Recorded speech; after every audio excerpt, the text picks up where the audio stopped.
Everybody says, just leave. Leave him, leave her, walk away and save yourself. But what almost nobody tells you is that leaving can be the single most dangerous moment of a survivor's life. And worse, the very system society tells you will protect you, the courts, police, shelters, and government programs, are often the same ones that will leave you stranded or even put you in more danger. That's why I titled this episode, Think Twice Before You Leave. Not because I want anyone to stay in abuse, never that, but because the advice just leave is hollow if the net underneath is torn to shreds. And I know that net is broken because the Phoenix Haven Project has been studying it case by case, data set by data set, survivor story by survivor story. And what we found is ugly, it's systemic, and it's costing lives. So today I want to talk with you about what happens when survivors follow the advice they're given. I want you to hear the voices of those who have tried to leave, and I want to hold those stories about what we know about how our systems already function. This isn't theory. These are lived experiences backed by statistics, fatality reviews, and the same research I've poured into Phoenix Haven. And to ground it, we're going to talk about real cases, the names you might remember from headlines that prove that these aren't just bad luck stories. By the end, I hope you'll see the danger in repeating the phrase, just leave, without demanding that the systems meant to help actually do their jobs. I'm going to give you some survivor stories to back up. One survivor told me this. I packed up my kids, a single suitcase, and drove to the nearest shelter the advocate told me about. When I got there, they said there were no beds, not just that night, none scheduled to open for weeks. So I sat in my car, in that parking lot, with 2 children under 5 years old, crying, wondering how I could possibly tell them we had nowhere to go. And then my phone started to ring.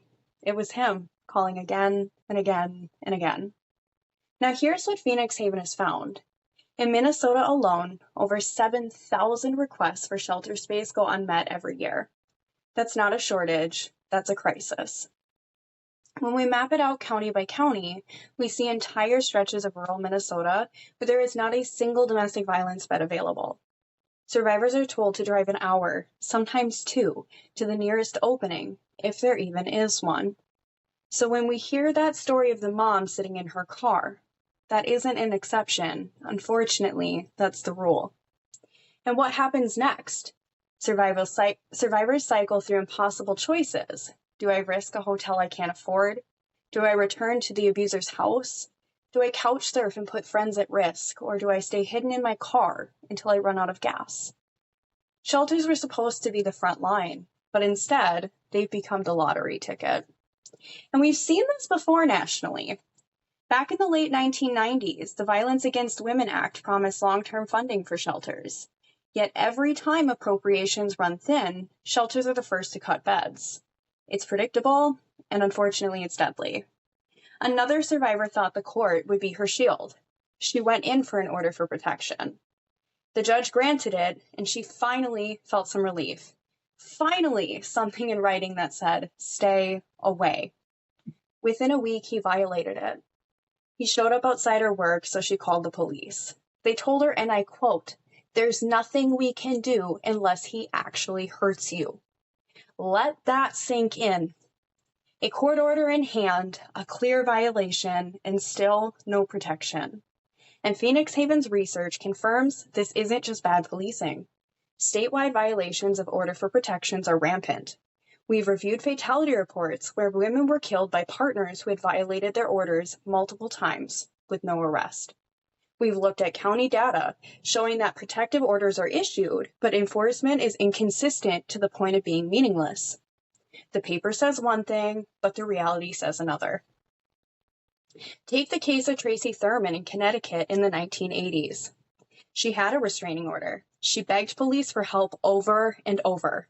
They ignored her until her husband nearly killed her in broad daylight, stabbing her multiple times while officers stood by.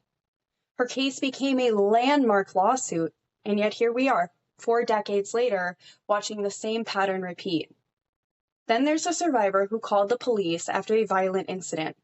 She expected arrest, maybe jail, maybe finally some peace. Instead, the officers asked her if she provoked it. They told her she should try to calm him down next time.